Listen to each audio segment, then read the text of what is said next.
Udah siap puji Tuhan belum?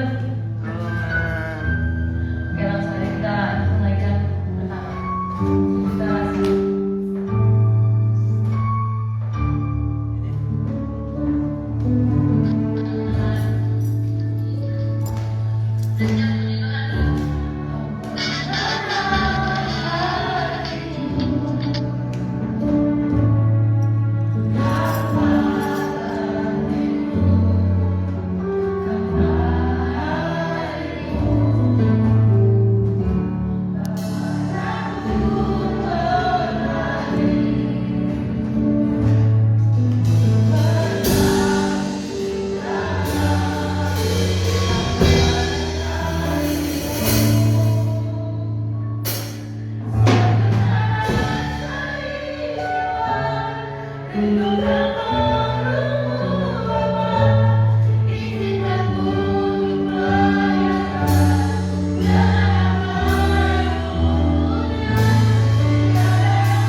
sore hari ini. Tuhan juga berkati teman-teman kami yang belum datang. Tuhan hantarkan mereka ke tempat ini dengan tidak kurang suatu apapun Tuhan. Terima kasih Tuhan Yesus yang baik. Tuhan kiranya berkati ibadah kami dari awal pertengahan sampai akhir. Hadir di tengah-tengah kami Tuhan pada sore hari ini. Terima kasih Tuhan Yesus. Kami akan memulai ibadah pada sore hari ini hanya di dalam nama Tuhan Yesus Kristus, Allah kami yang hidup. Haleluya. Amin. Masih semangat? Kalau masih semangat berdiri ya. Kita akan pujian yang lebih besar.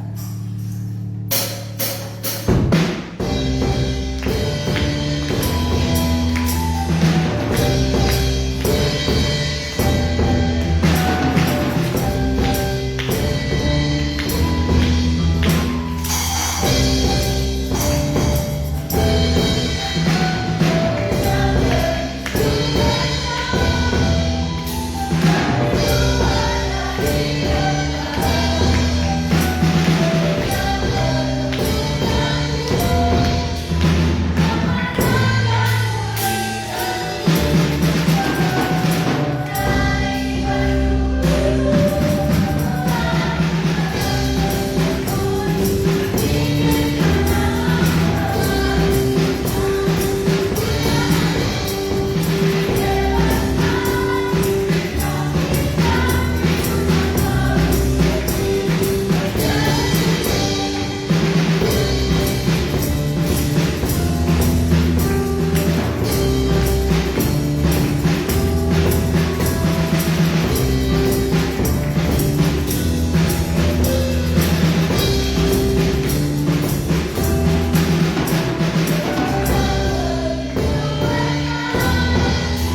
masih dalam acara momen Natal. Kita berbicara tentang Natal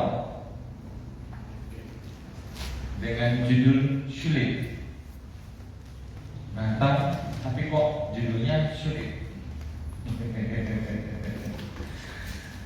Karena Tuhan itu aneh, Tuhan itu apa ya? Tuhan itu unik, cara kerja Tuhan itu buat saya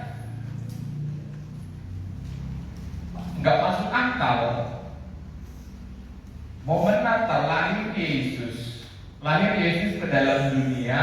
Perhatikan baik-baik. Momen Natal, momen yang ajaib, momen yang spektakuler, momen yang luar biasa. Seorang raja, dikatakan seorang raja. Namanya raja dalam pandangan manusia itu adalah orang yang duduk di tahta yang megah, punya kekuasaan yang luar biasa, punya otoritas yang luar biasa, punya harta, materi, mahkota, punya pasukan yang luar biasa.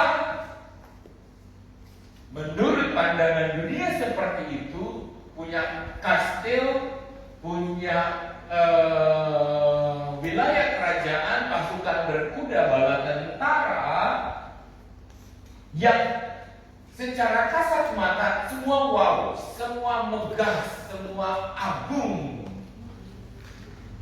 Tapi lahir dinubuatkan raja segala raja, tapi lahirnya di kandang domba. Menara kawanan domba, Migdal Eder, Bethlehem, kota kecil, sunyi senyap, hening jauh dari hingar-bingar gosip. Dia lahir di kandang domba. Secara manusia aneh. Kenapa ya? Kok bisa seperti itu? Kenapa raja di atas segala raja lahirnya di kandang hewan? Bukankah dia raja di atas segala raja bisa milih untuk lahir di kerajaan? Anak raja akan melahirkan pangeran, betul enggak? Anak-anak raja akan melahirkan pangeran. Tetapi ini dinubuatkan bahwa telah lahir bagimu Yesus Kristus di kota Daud. Lukas 2, seperti yang kita udah dengar kemarin di Lembang. Telah lahir bagimu Yesus Kristus di kota Daud. Dia akan menjadi raja di atas segala raja. Tapi faktanya dia lahir di kandang domba, dalam keadaan yang sulit. Karena malam itu tidak ada penginapan, yang sisa hanya tempat untuk binatang. Dan disitulah di palungan diletakkan bayi itu yang berstatus raja di atas segala raja. Masuk akal kan? Coba dipikir. Jangan ambil fakta dunia ini, tapi faktakan seperti apa yang dituliskan oleh Alkitab. Raja di atas segala raja, tapi di kandang domba. Jadi kalau sekarang Tuhan bilang kamu adalah bait Allah, kamu adalah imamat yang rajani, kamu adalah anak-anak raja. Tapi ada di rumah dan kediamanmu yang sekarang, yang menurut orang tidak semarak, yang menurut pandangan orang enggak wow, yang menurut orang rendahan, yang menurut orang tidak terpandang, yang menurut pandangan dunia ini kita bukan siapa-siapa, tetapi kata Tuhan, engkau adalah biji mataku, umat kepunyaanku. Itu menuju kepada siapa? Menuju kepada kita yang semaraknya tidak harus seperti kriteria dunia ini gambarkan sebagai anak-anak raja. Amin. Jadi kalau kita menganggap diri kita rendah nggak punya arti, apalagi Yesus seorang bayi yang lahir di kandang domba. Kalau ukuran pemikiran kita harus seperti yang apa kata dunia ini kerjakan, kita akan terhempas dan membuang arti kehidupan kita untuk menjadi serupa dan sama dengan dunia. Dengan tidak menganggap diri kita berharga dan mulia dan ada sesuatu yang harus dipertahankan di dalam dunia ini. Apa yang harus dipertahankan? Kebenaran dan status anak-anak Allah. Sekarang pertanyaannya, masa iya anak-anak Allah ada di rumah yang sekarang kita tempati, yang menurut orang gak wow dan gak pantas? Bukankah terlebih lagi Yesus yang adalah raja di atas segala raja, anak Daud? Keren ya, anak Daud, tapi lahir di kandang domba. Dia memikul nama anak Daud, tapi lahir di kandang. Saudara dan saya punya status anak-anak Allah, tapi ada dalam keadaan yang sekarang ini. Kenapa sih? Yang Tuhan mau apa? Ini loh ya, yang Tuhan mau setrum dalam hati dan pemikiran kita. Kalau kita nggak kena kesetrum dalam hal ini, ya udah, kita akan menjadi serupa dan sama dengan dunia, dan nggak ada hal yang harus dipertahankan. Nggak ada yang harus dipertahankan. Ya bohong-bohong dikit nggak apa-apa lah, orang dunia ini juga sama. Lakukan begitu. Yuk Matius 2 ayat 16 kita baca.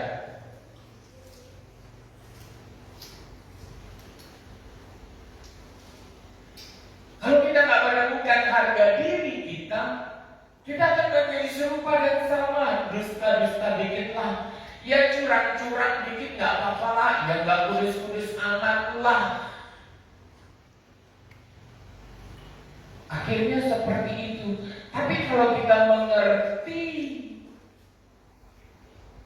jalan pemikirannya Tuhan kita Yesus Kristus yang agung, yang mulia, yang tidak menganggap kesetaraan dengan Allah itu sebagai sesuatu yang harus dipertahankan, tetapi ia mengambil rupa hamba dan menjadi serupa dengan kita.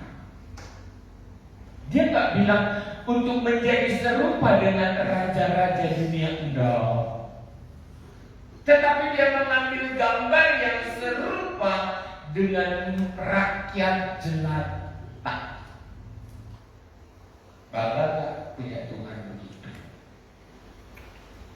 Ini lagi kita baca ya, Matius 2 ayat 16. Dikatakan apa? Ketika Herodes tahu bahwa dia telah diperdayakan oleh orang-orang Majus itu, ia marah. Siapa yang marah? Raja Herodes. Lalu dia menyuruh ngapain? Membunuh semua anak di Bethlehem dan sekitarnya, yaitu anak-anak yang berumur 2 tahun ke bawah, sesuai dengan waktu yang dapat diketahuinya dari orang-orang Majus itu. Keadaan yang sulit, bayi-bayi dibunuh. Keadaan nyaman apa keadaan sulit? Keadaan sulit. Seorang berstatus raja yang agung lahir ke dalam dunia ini seperti yang sudah dinubuatkan, tetapi ada lahir dalam kondisi yang sulit. Lahir dalam kondisi apa? Sulit. Dalam kondisi yang tidak mengenakan, nggak nyaman. Siapa yang di sini yang masih menggerutu tentang hidupnya?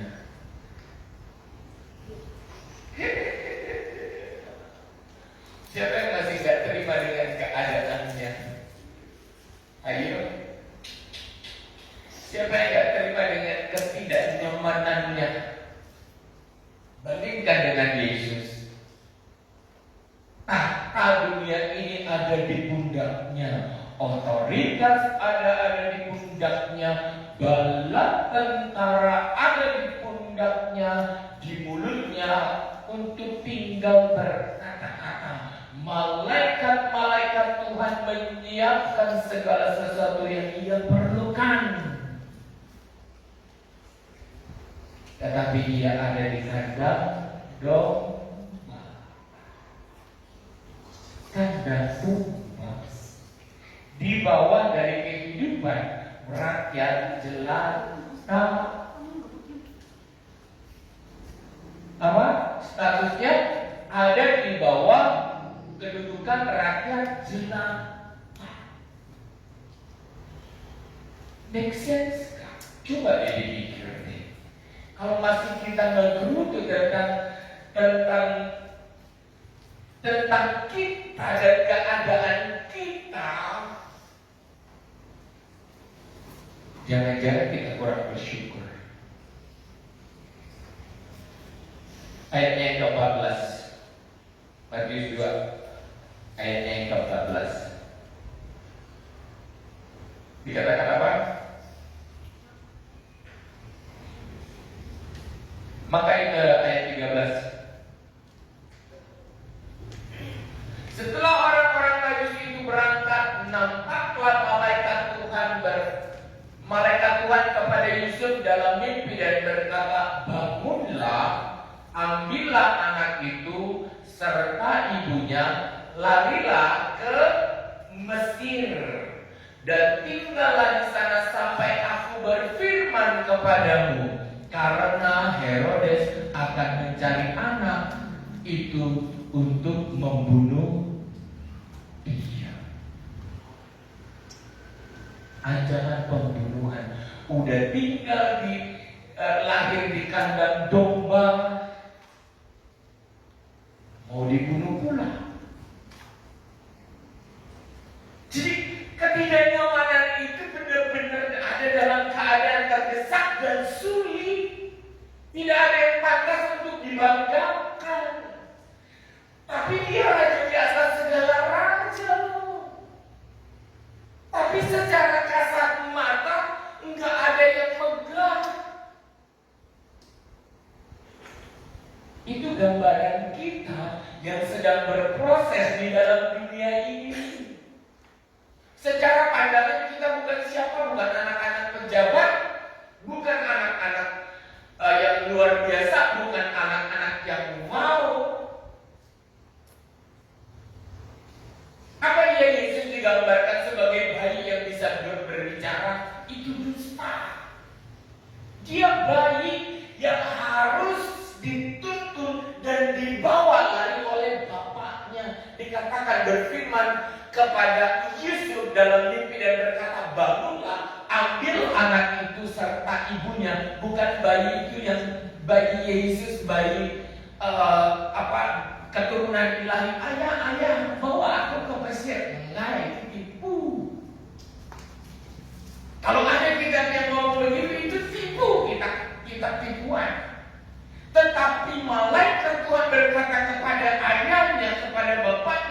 Yusuf dalam mimpi dan berkata, bangunlah, ambil anak itu serta ibunya, lari ke Mesir dan tinggallah di sana sampai aku berfirman kepadamu, karena Herodes akan mencari anak itu untuk membunuhnya.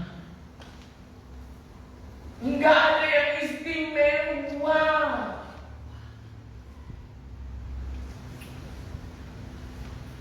Secara pandangan manusia nggak ada yang istimewa. Dan nggak banyak orang tahu ketika orang Majus itu menemukan bintang itu dan membawa persembahan. Nggak langsung masuk media Israel bahwa sudah dibawa persembahan orang-orang Majus kaki. Hanya sedikit orang yang tahu. Dan para kawanan gembala tahu. Untuk menggambarkan bahwa inilah anak domba itu. Imam-imam pun nggak tahu. Jadi secara dunia dan kasat mata nggak ada yang semarak, nggak ada yang wow. Sama seperti kita, katakan sama seperti kita ini dinubuatkan sebagai anak-anak ilahi, anak-anak raja, anak-anak Allah. Kenapa kita ditaruh dalam keadaan yang sulit untuk mampu keluar dari keadaan itu dan mengubah dunia? Amin. Jangan nyaman dengan keadaan yang sulit itu. Udah Tuhan taruh di tebing dan udah Tuhan taruh di dalam kemiskinan, udah Tuhan taruh dalam keadaan terdesak. Nyaman, malah nyender. Ini yang salah. Merasa nyaman dalam keadaan yang sulit itu masalah. Ketika Tuhan izinkan kita taruh dalam keadaan yang ketidaknyamanan itu, bangunlah, kata firman Tuhan, bangunlah. Balikkan situasi dalam keadaan yang ketidaknyamanan itu untuk menyodorkan kenyamanan dalam kehidupan kita dan banyak orang. Tapi kalau dalam ketidaknyamanan itu kita malah nyaman,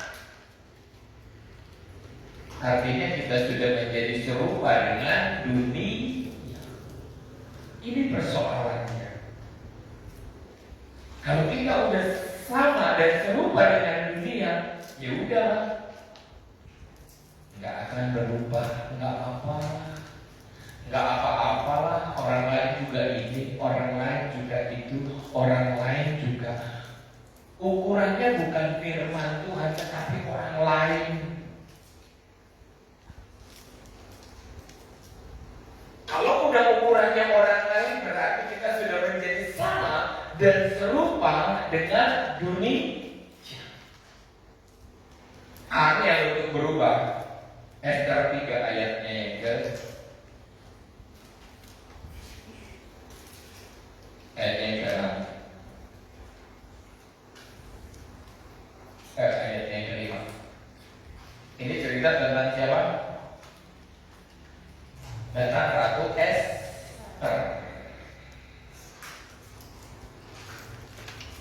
Ketika Haman melihat bahwa Mordekai tidak berlutut dan sujud kepadanya, maka sangat panaslah hati Haman.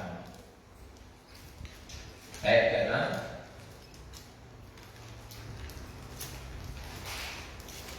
Tetapi ia menganggap dirinya terlalu hina untuk membunuh hanya Mordekai saja, karena orang telah memberitahukan kepadanya kebangsaan Mordekai itu orang Israel.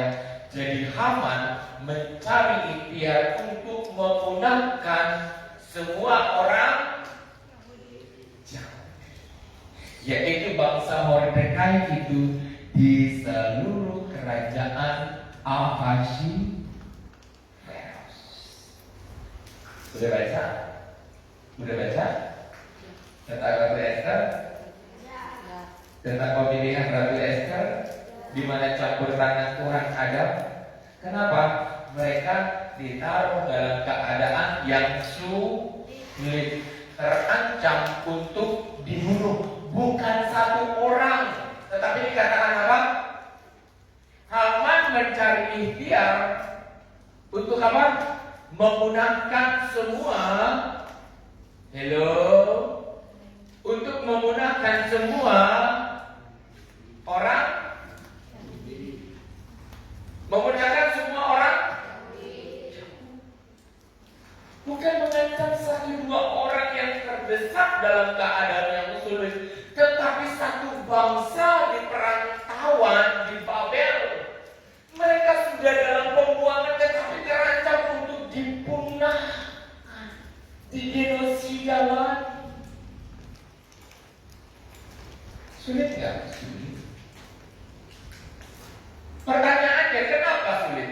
Kenapa Tuhan izinkan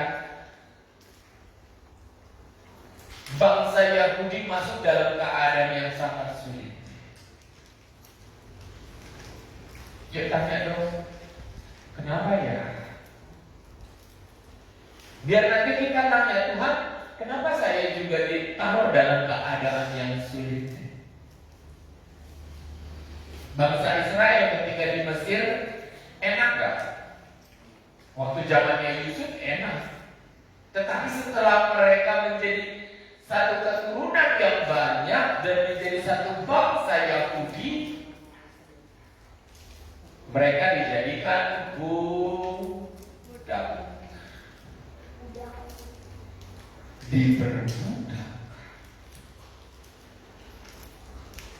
Yusuf pun dimasukkan dalam keadaan yang sulit, yang bukan pilihan dirinya. Dimasukkan dalam keadaan yang sangat sulit, dijual. Walaupun dia bijak dan baik keadaannya, dia cakep, dia ganteng, tetapi selalu masuk dalam keadaan yang sulit.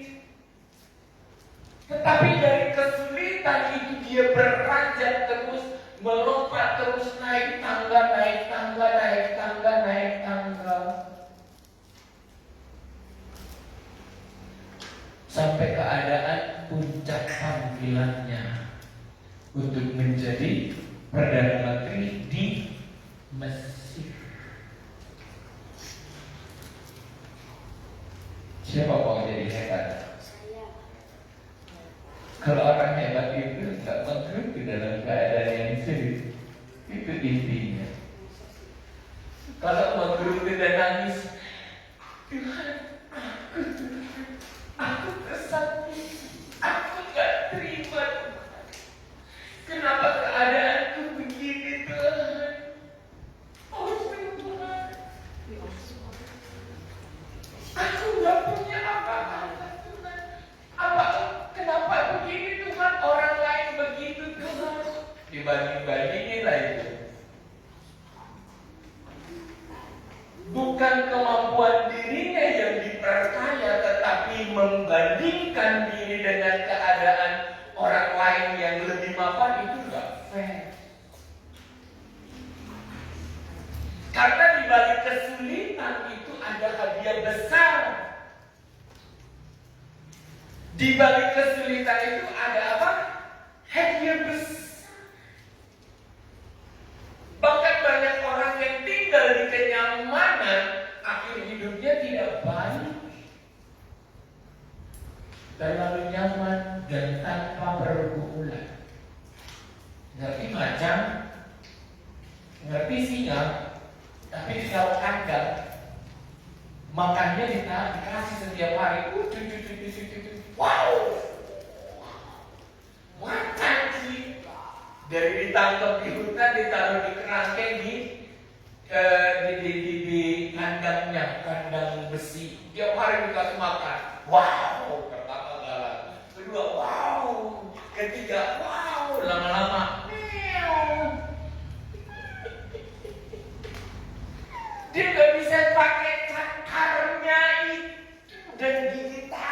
yang kuat itu untuk mematahkan lawan-lawannya, itu kenyamanan. Kenapa dia bisa begitu taringnya keluar dan cakarnya itu bisa terbentuk dengan tangan yang besar? Karena dia harus bertarung di hutan. Siapa yang lebih kuat dia yang akan menang. Benar kan? Kenapa tangannya makin lama makin besar? Kenapa larinya dia semakin kencang? Kenapa dia dihormati? Kenapa macan dihormati? Karena dia selalu menang. Dia membentuk dirinya berotot dan tiada lawan. Tapi setelah macan, singa, harimau, citah itu dimasukkan di dalam kandang dan diberikan kenyamanan setiap hari, kasih makan, kasih daging, kasih makan, kasih daging, kasih makan, kasih deh 10 tahun, keluarkan dari kandang itu dan kembalikan ke hutan. Dia akan menjadi macan singa yang bingung. Ngerti gak? Macan singa tapi bingung. Galakan kucing kali, kalau nangkep tikus masih ngacir. Gimana nih? Mau keadaan nyaman atau keadaan sulit? Ada adik-adik. Halo adik-adik. Halo adik-adik. Mau keadaan nyaman apa sulit? Gambarannya macan. Macan pasti macan yang di kandang.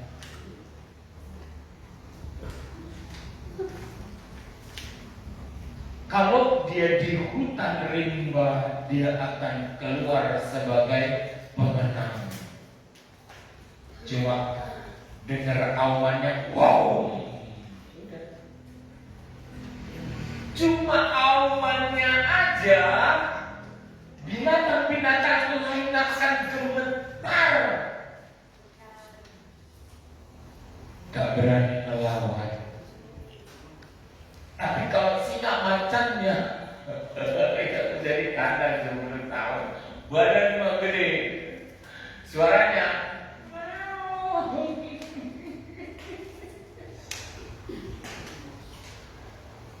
gimana nih? Ini loh yang Tuhan mau gambarkan kenapa satu bangsa mau digenosida, dibunuh, dibinasakan. Satu kaum pilihan Tuhan, biji mata Allah, umat kepunyaan Allah. Tetapi ketika mereka berperang, Tuhan berpihak kepada mereka. Siapa yang mau membunuh malah dibunuh. Siapa yang mau menggantung Mordekai malah digantung.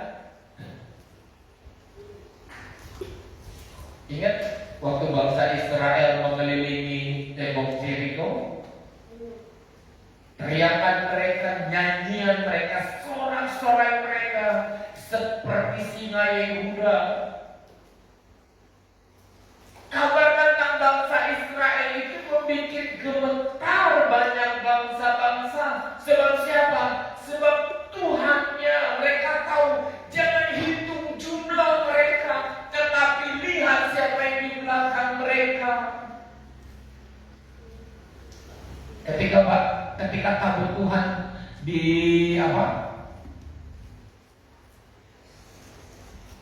diambil dan disimpan oleh mereka, patung-patung mereka sujud. Patung-patung mereka sujud kepada tabut perjanjian. Tembok runtuh, laut terbelah.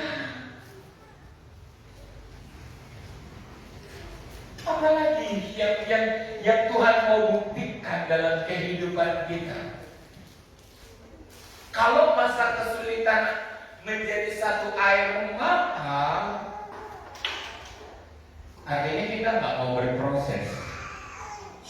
Bandingannya seorang raja di atas segala raja, Yesus Kristus, Anak Allah sendiri, diizinkan masuk dalam keadaan yang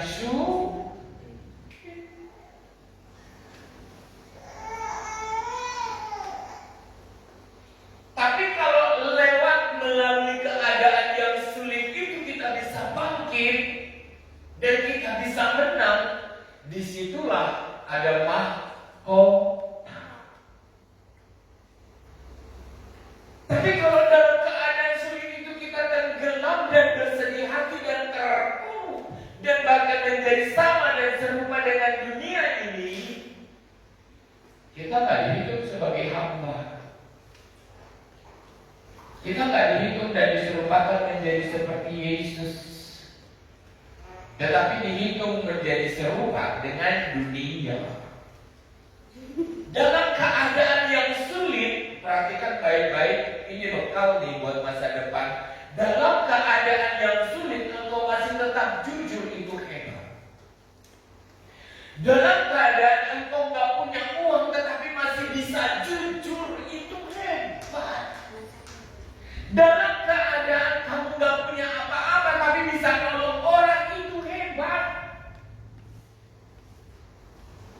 Dalam keadaan terpuruk engkau masih bisa memikirkan orang lain, itu hebat.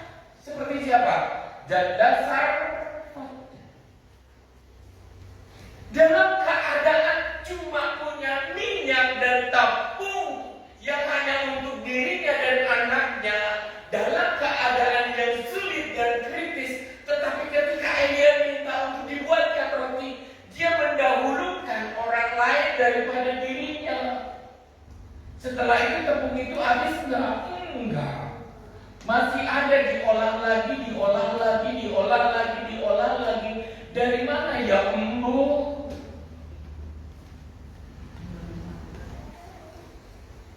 Tapi kok ada dan terus sampai dikatakan sampai musim hujan datang dan semua tumbuh dan menghasilkan.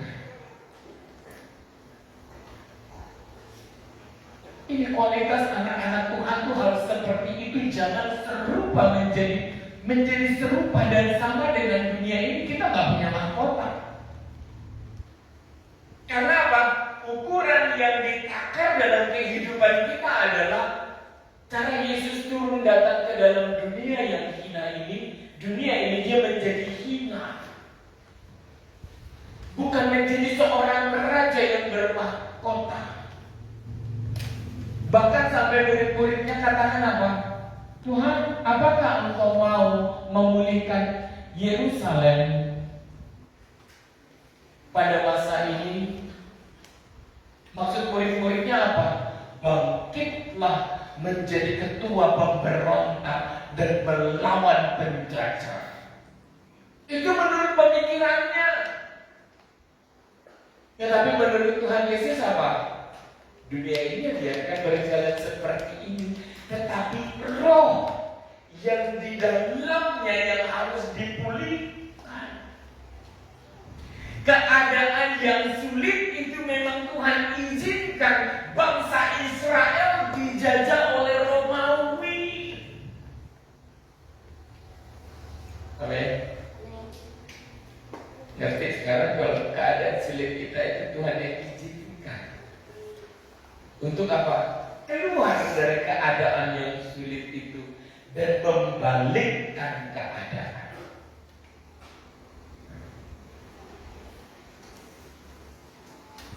Aneh. Itu Tuhan izinkan loh. Ini Yesus loh. Yesus dalam zamannya bangsanya dijajah. Mestinya seorang raja yang dilahirkan, dibangkitkan dan diizinkan lahir pada zaman itu untuk membalikkan keadaan dan menyelamatkan bangsa Israel. Tetapi kenyataannya apa? Tuhan izinkan bait Allah dirubuhkan, dihancurkan. Pada tahun 70, Jenderal Titus membinasakan daerah Israel. Kenapa? Bukan materi yang Tuhan cari, tetapi roh gereja, iman, Roh Kudus itu yang harus hidup dan menghidupi kehidupan daging. Bukan status negara superpower itu yang Tuhan mau, tetapi kehidupan di dalam roh itu yang harus dipulihkan. Kenapa kita harus rajin gereja dan baca firman Tuhan? Agar kita tidak jatuh dalam siasat dunia ini. Kalau kita rajin baca firman, dengar firman, oh ya ngerti. Yang Tuhan mau, yang Tuhan inginkan seperti ini. Kalau kita ngerti, berarti kita bisa memilah mana yang penting dan mana yang terpenting. Yang menyenangkan hati Tuhan.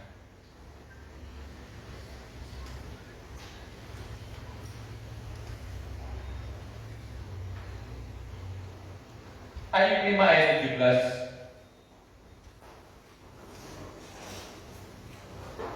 Ayat 5 ayat 17.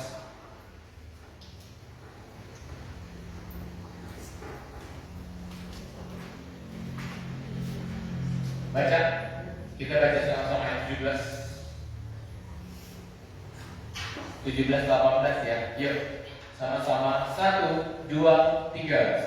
Sesungguhnya berbahagialah manusia yang ditegur Allah, sebab itu janganlah engkau menolak didikan yang Maha Kuasa.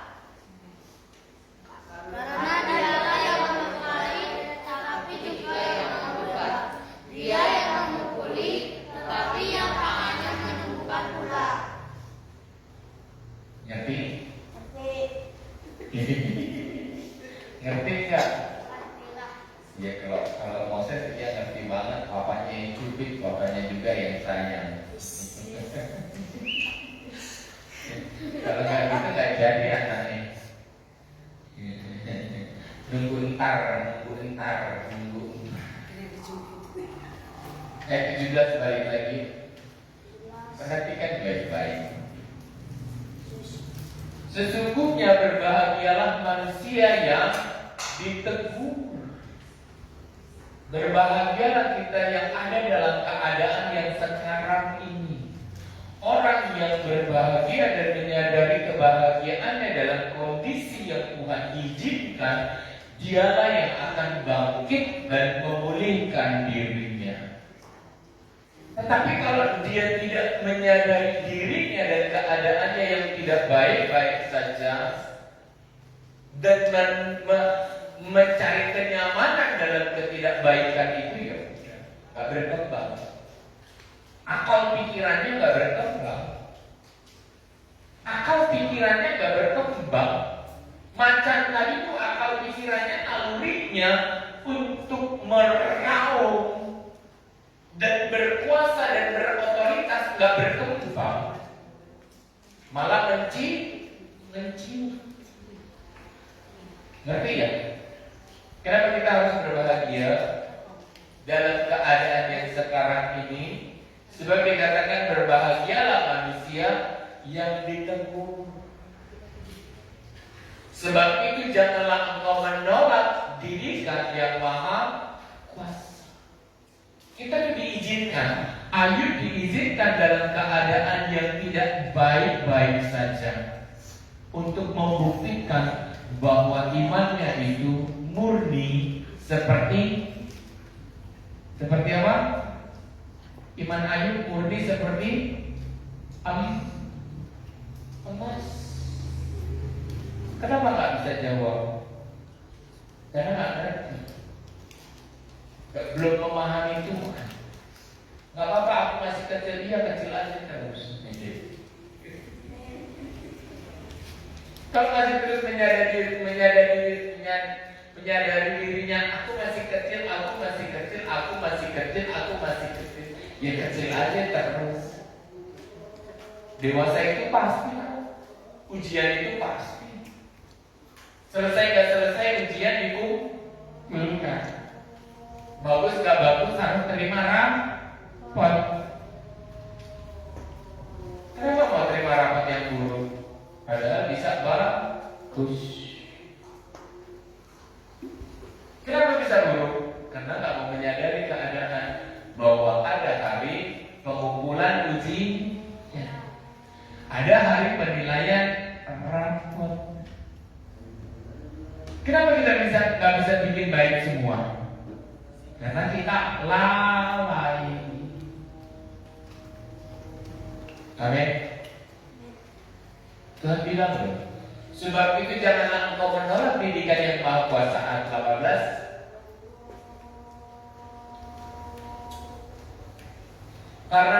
Karena dialah yang melukai tetapi juga yang membebat. Dia yang memukuli tetapi tangannya ngapain? Menyembuhkan. Ada kesaksian dari minggu lalu ya. Saudara ipar lain dari kakak saya yang paling tua, yang nomor 1 itu tahun lalu meninggal. Kakak perempuan saya karena ginjal. Tapi kemarin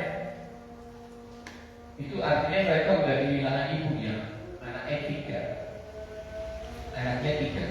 Dulu kerja sama saya, tak didik, tak ajar sesempurna mungkin, bisa kerjaannya sama seperti yang saya kerjakan, biar penghasilan mereka nanti akan mapan. Karena secara keluarga mereka udah punya warung, itu bagus. Saya bilang saya tarik anaknya yang paling besar yang laki untuk kerja sama saya, biar ada dua income, biar kalian mapan. Saya ajarin.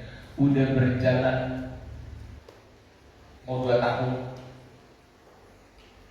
Karena pertemanan dia keluar dan gak mau nerusin kerja. Dari yang awal udah rapi, dari gak punya apa-apa sampai sedikit bisa punya pekerjaan, sampai punya langganan, sampai punya motor sendiri, sampai punya nomor rekening, sampai sudah bisa mengalir sempurna, mengalir dalam alur income dan mencetak. Dia yang paling saya harapkan untuk dewasa, karena umurnya sudah 25. Tapi karena pertemanan dia bilang, "Tulang, aku gak mau ikut pulang lagi, aku mau kerja, aku mau jadi Grab katanya. Aku mau ini, aku mau itu." Dia kabur, dia pergi. Sampai yang tahun lalu mamanya meninggal, dan tahun ini papanya meninggal. Dan jadi yatim piatu. Siapa yang bertanggung jawab?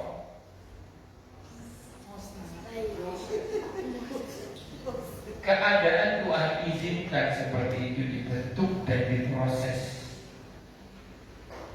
Kalau jadi ponakan saya itu kalau memandang saya merasa bersalah. Andai saja saya nurut waktu itu, saya sudah punya kerjaan dan mapan.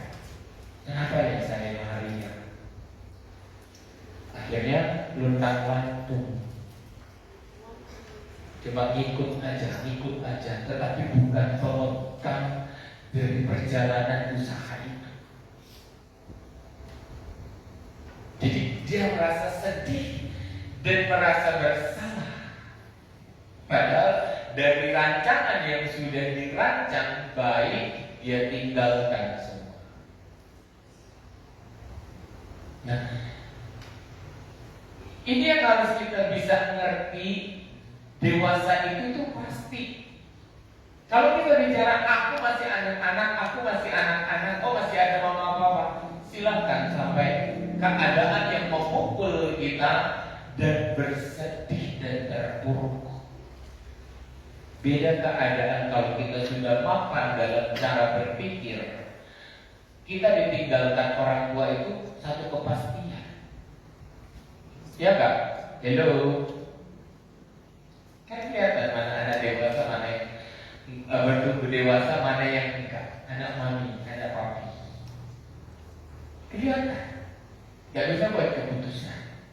Apalagi kalau ditinggal. Ada cerita yang dimana maminya meninggal, akhirnya anaknya bunuh diri. Aku gak bisa hidup gak ada mami. Dia terjun dari apartemen. Karena apa-apa mami, semua mami disiapin semuanya, baik dan terlalu baik. Buat kita yang mengambil kebaikan orang tua pun itu salah. Saya banyak sekali menolak kebaikan orang tua. Saya belajar mandiri, saya belajar berpikir, karena satu momen pasti saya akan ditinggalkan dan harus berpikir sendiri. Saya gak mau bangkit ketika semua gak ada. Karena waktu saya sudah terlebih dahulu merasa sulit ditinggal sama bapak saya waktu kelas 1 SD. Setelah itu saya bangkit untuk berpikir dan mandiri. Oh ya, ditinggal orang tua itu satu hal yang pasti. Kenapa nggak saya dewasa lebih dahulu? Hello? Merasa nyaman, oh masih ada kawan-kawan.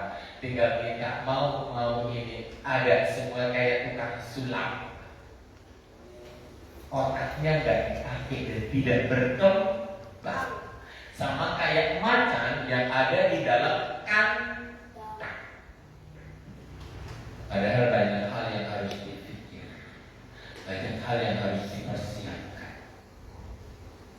Di momen Natal ini, bayangkan Yesus aja masuk dalam keadaan yang sulit.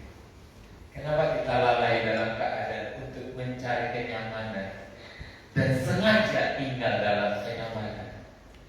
Kalau otak kita tidak berkembang, neuron kita tidak terhubung karena terlalu nyaman, itu masalah kita yang memilih untuk nyaman. Tetapi lihat Yesus, dia berkembang dan memberikan contoh dalam kehidupan kita, bangkit dan berubah keadaan. Amin. Ya, mari pemain musik. Sudah tekan lawan.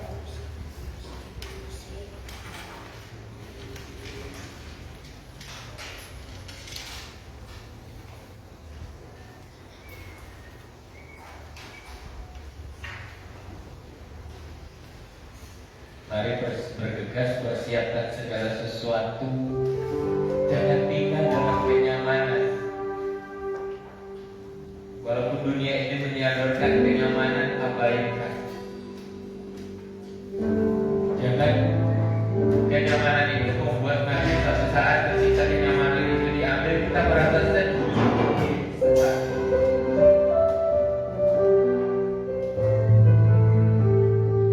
Mari dewasa, mari bertumbuh. Pandang Yesus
marahnya aja kita nggak dapat apa-apa. Kita harus melihat kenyataan yang ada yang harus mendewasakan dan membuat kita berbalik dan memenangkan keadaan. Di situ Yesus lahir. Kita mengadopsi cara-cara Dia dan Tuhan ikut bekerja dalam kehidupan kita, mendewasakan, menghubungkan neuron, pengetahuan hikmat akan tertumpah dan jatuh dalam kehidupan kita. Natal berikutnya kita akan koreksi diri kita untuk menjadi lebih baik. Seperti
Dia lahir dalam keadaan yang hina, tetapi dia mati dalam keadaan yang mulia. Kita nggak bisa kontrol lahir di mana kita, tapi kita bisa menentukan keadaan mati kita dalam keadaan terpuruk atau dalam keadaan mulia. Kita nggak punya hak untuk memilih ada dalam keadaan apa kita sekarang. Tapi besok kita bisa memilih untuk kita hidup dalam keadaan yang lebih baik.